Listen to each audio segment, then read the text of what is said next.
The NFL Combine has officially come to a close, so today we're re-ranking our rookie wide receivers for Dynasty. We've also assigned landing spots to give it a little bit of a twist. Let's dive into our Tier 3 on the day, which we consider our flex plays. This is how the mock draft shook out for these Tier 3 players, all of them taken in the 3rd round. Let's review the teams and their selections. The Tennessee Titans take Antonio Williams, slot wide receiver out of Clemson. Atlanta in the 3rd round goes Zachariah Branch, the wide receiver out of Georgia.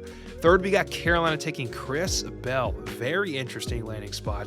4th, we got the Chargers taking Skylar Bell out of UConn, that wide receiver. And then finally, Miami takes Chris Brazzell, the 2nd out of Tennessee. This is our Tier 3. I want to review these landing spots one by one, and then also call out what I was looking for at the Combine and how these rankings changed. First up, we got landing spot.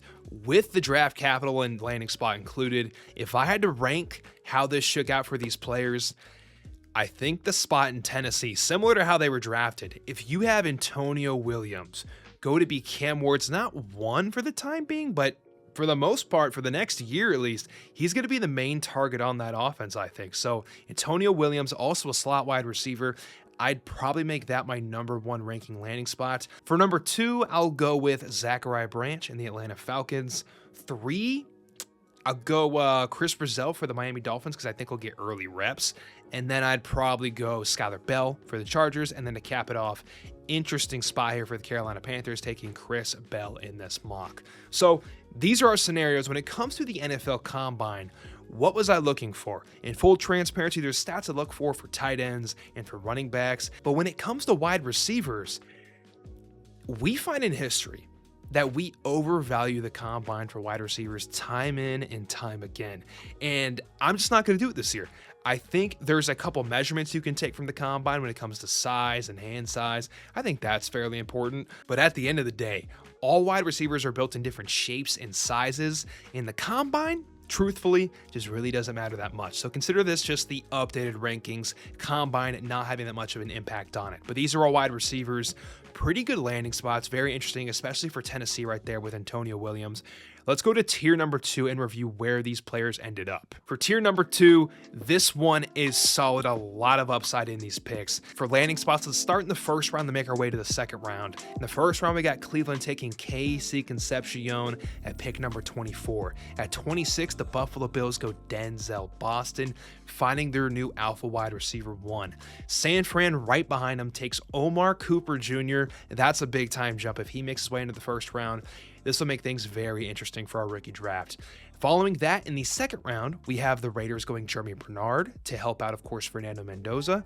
And then finally, Baltimore in the 2nd round taking Malachi Fields, a late riser throughout the process. Here are our players and here are their landing spots. When it comes to these landing spots across the board, all pretty phenomenal. If I had to say one that's maybe lackluster, I don't know if the Baltimore one's the best, personally. But when it comes to the Bills, the Browns, San Fran, and the Raiders, all those positional rooms, I'm speaking of wide receivers, of course, are pretty open and pretty opportunistic. There might be a player or 2 in those rooms, but you're going to get reps early on and experience early on. And also, a lot of these guys have really good offensive-minded head coaches.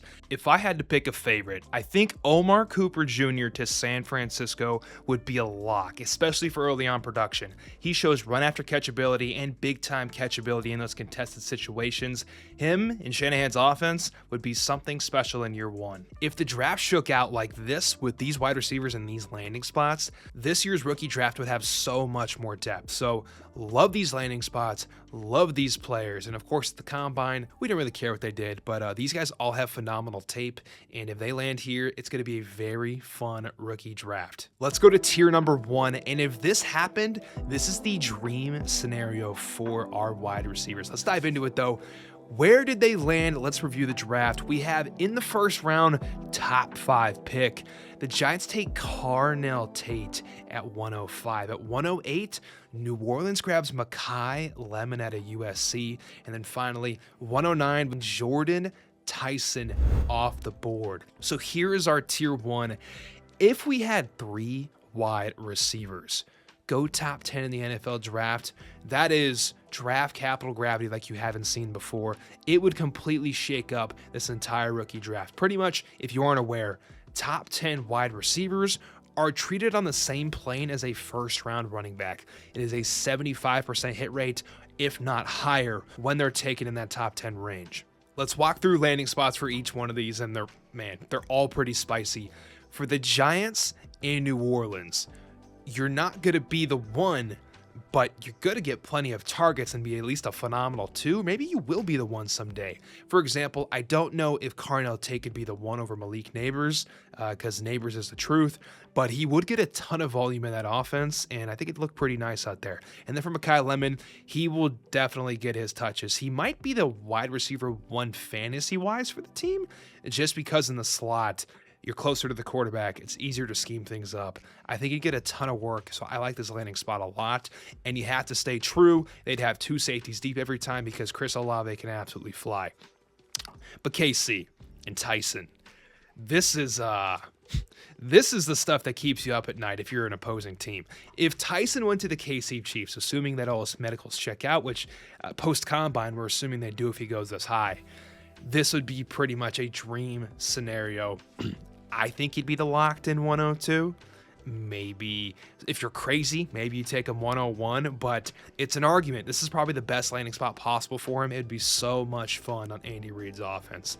So, in summary, Tier 1, this is kind of the best scenario for these top wide receivers, all going top 10, all going to phenomenal spots where they can get instant reps and be a key piece of that offense. Those were our updated rookie rankings for wide receivers. If you enjoyed this video, please drop a like and go check out our running back rankings dropped yesterday. In the corner, go click on it. Yep, right there. Click on it again. Enjoy the video. Thank you guys for watching. I appreciate you more than you know. Love you guys. Have the best day. Peace.